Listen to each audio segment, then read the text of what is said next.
was very disappointed in Resident Evil Requiem. So I decided to go back and play through the original Resident Evil.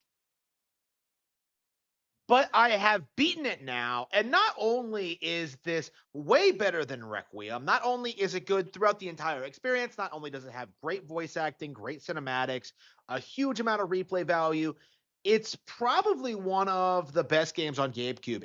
This is probably the best Resident Evil I've ever played. I really do think we need to distinguish between like action-based Resident Evil and actual real survival horror Resident Evil.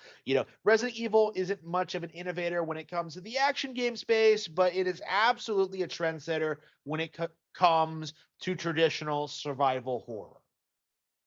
And it's so interesting going back to the remake of Resident Evil to kind of experience this firsthand because this is the kind of game that you just don't get anymore.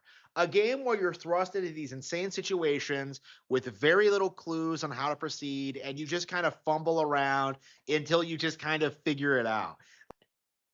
Remake, a game that came out in 2002 for the Nintendo GameCube, took me longer to get through than Resident Evil Requiem, a game that was like supremely padded with nonsense that did not need to be there, a game that just didn't have anywhere near the thought put into the level design, the artistry, or the story. Resident Evil Remake pretty much stomps Requiem in every single way, shape, and form.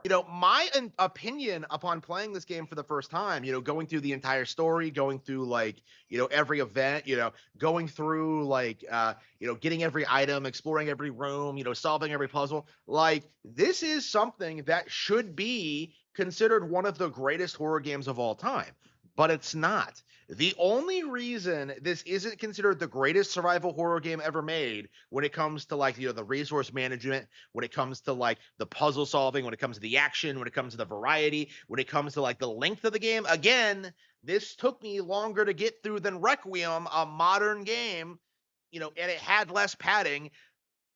The only reason this isn't universally declared to be the greatest of all time is because it launched as a Nintendo exclusive.